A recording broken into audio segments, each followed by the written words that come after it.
పార్టీలో లేని ప్రజాస్వామ్యం రాష్ట్రంలో ఎలా ఉంటుంది అంటూ ప్రశ్నిస్తూ ఉన్నారు. బీఆర్ఎస్ పార్టీని ఉద్దేశించి బీఆర్ఎస్ పార్టీపై తీవ్ర విమర్శలు చేశారు. కొంత భావోద్వేగానికి కూడా ఎమ్మెల్సీ కవిత లోనైన సందర్భాన్ని మనం చూస్తూ ఉన్నాం. ప్రస్తుతం తెలంగాణ శాసనమండలిలో ఎమ్మెల్సీ కవిత మళ్ళీ మాట్లాడుతున్నారు. లైవ్ చూద్దాం. మేము ఫక్తు రాజకీయ పార్టీగా మారుతున్నామంటే మేమందరం సంతోషించిన అధ్యక్ష. ఎందుకంటే ఏమనుకున్నామంటే మేమందరం ఉద్యమానికి వ్యతిరేకంగా పనిచేసిన శక్తుల్ని అణచివేస్తారనుకున్నాం అధ్యక్ష. తెలంగాణకు ఒక స్వీయ రాజకీయ అస్తిత్వం వస్తుంది అనుకున్నాం అధ్యక్ష. కానీ ఉద్యమకారులకు, ఉద్యమ సహచరులకు అధ్యక్ష, ఉద్యమంలో రాత్రి పగలు పనిచేసిన వాళ్ళకు, కష్టకాలంలో అండగా ఉన్న వాళ్ళకు అధ్యక్ష, అందరిని ఆగం చేస్తారనుకోలేదు అధ్యక్ష. I'm sorry, I'm really getting emotional అధ్యక్ష. మీకు తెలిసి ఉంటుంది, అజిత్ సింగ్ గారని ఆర్ఎల్డి ఆయన తెలంగాణ కోసం రాజీనామా చేసిండు అధ్యక్ష.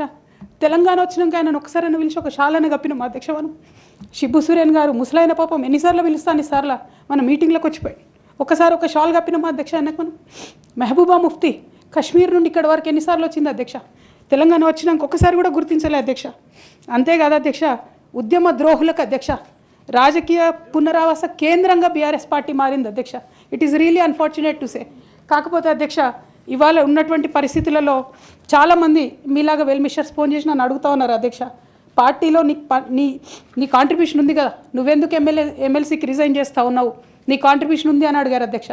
కానీ అధ్యక్ష, ఆ పార్టీలో నైతికత లేనటువంటి ఆ పార్టీలో ఉండి ఆ పార్టీ ద్వారా వచ్చిన ఎమ్మెల్సీలో ఉంటే అధ్యక్ష, ఓటి కుండలో నీళ్ళు పోసినట్టు అవుతుంది అధ్యక్ష. ఎన్ని నీళ్ళు పోసినా దానికి ఏం నైతికత ఉండదు అధ్యక్ష. ఆ నైతికత కోల్పోయిన బీఆర్ఎస్ పార్టీలో నేను ఉండదలుచుకోలేదు అధ్యక్ష. I'm really not able to fulfil my role as an MLC or any public representative అధ్యక్ష. కాబట్టి నేను ఆ పార్టీలో కానీ ఆ పార్టీ ద్వారా వచ్చిన పదవిలో నేను ఉండదలుచుకోలేదు అధ్యక్ష. అందుకోసమే రెసిగ్నేషన్ మిమ్మల్ని యాక్సెప్ట్ చేయాలని కోరుతున్నా అధ్యక్ష. అధ్యక్ష, రెసిగ్నేషన్ చేసినంత మాత్రాన తెలంగాణ కోసం నేను పనిచేయనని కాదు అధ్యక్ష. ఒకనాడు స్వాతంత్ర సంగ్రామంలో ఉన్నప్పుడు అధ్యక్ష మొదలు కాంగ్రెస్ పార్టీలోనే ఉండే అధ్యక్ష, భగత్ సింగ్ కానీ సుభాష్ చంద్రబోస్ కానీ ఇట్లాంటి వాళ్ళందరూ.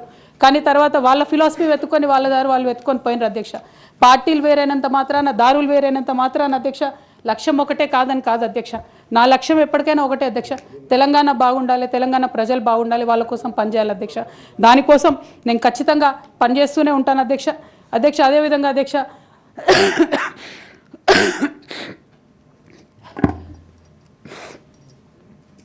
బీఆర్ఎస్ పార్టీ వైఫల్యాల్ని ఎండగడుతూ సక్సెస్ అయినటువంటి కాంగ్రెస్ పార్టీ అధ్యక్ష కంప్లీట్గా వాళ్ళు కూడా అన్ని అంశాలను ఇగ్నోర్ చేసినారు అధ్యక్ష.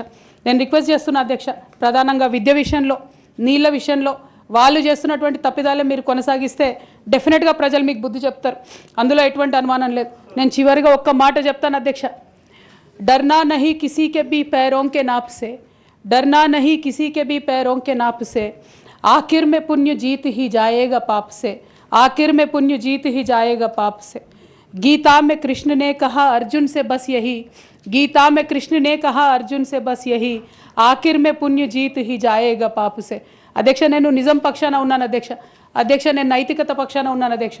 నేనేమి తప్పు చేయకుండా పార్టీలో కొంతమంది కక్షగట్టి మహిళా నాయకత్వం ఎదగకుండా పార్టీలో కొంతమంది కక్షగట్టి అధ్యక్ష, ఎక్కడైతే ఉద్యమకారుల మాటలు కేసీఆర్ గారికి చేరుతాయో, ఎక్కడైతే సామాన్య కార్యకర్తల మాటలు కేసీఆర్ గారికి చేరుతాయో, ఎక్కడైతే పేదవాళ్ళ మాటలు కేసీఆర్ గారికి చేరుతాయి అనుకున్నారు అధ్యక్ష, వాళ్ళకు అడ్డుగోడ గట్టి ఇవాళ నన్ను పార్టీ బయట వేసినారు అధ్యక్ష. అటువంటి పార్టీలో నేను ఉండదలుచుకోలేదు అధ్యక్ష. కాకపోతే మీతో నేను రిక్వెస్ట్ చేస్తూ ఉన్నా అధ్యక్ష, ఏ పొలిటికల్ పార్టీ అయినా అధ్యక్ష రాజ్యాంగాన్ని స్ఫూర్తిగా తీసుకొని పనిచేయాలి అధ్యక్ష. బీఆర్ఎస్ పార్టీ ఆ స్ఫూర్తితో లేదు అధ్యక్ష. కాబట్టి నేను ఈ రాష్ట్రంలో మహిళలకు కొంత ఇన్స్పిరేషన్ ఇవ్వడానికి అధ్యక్ష, ప్రజలకు ఓవరాల్గా సేవ చేయడానికి అధ్యక్ష, ఇప్పుడు కాంగ్రెస్ పార్టీ చేస్తున్న విధానాలకు ప్రధాన ప్రతిపక్షం అధ్యక్ష ఇవాళ లేనేలేదు హౌస్లో, నిన్న మొన్న అసెంబ్లీ నడిచింది అక్కడ లేనేలేదు అధ్యక్ష.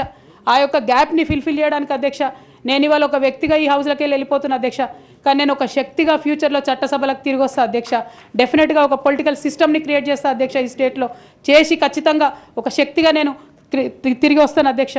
మీ అందరి యొక్క ఆశీర్వాదంతో ఈ హౌస్లో ఈ 4-5 ఇయర్స్లో మీతో ఉన్న అనుబంధంతో నేను చెప్తా ఉన్నా అధ్యక్ష, మీరు చాలా అవకాశాలు ఇచ్చారు అధ్యక్ష, చాలాసార్లు మాట్లాడే అవకాశాలు ఇచ్చారు, అనేక సమస్యల మీద పోరాటం చేసే అవకాశం ఇచ్చారు, మీకు ధన్యవాదాలు తెలియజేస్తాను అధ్యక్ష. కాకపోతే తెలంగాణ డెవలప్మెంట్ కోసం ఇప్పుడున్న పార్టీ కూడా అంతే కమిటెడ్తో పనిచేయాలని చెప్పి డిమాండ్ చేస్తూ ఆ అన్ని అంశాలను టేకప్ చేసి మేము పనిచేస్తామని మీకు తెలియజేస్తూ మీ దగ్గర సెలవు తీసుకుంటున్నాను అధ్యక్ష. Thank you. జై తెలంగాణ.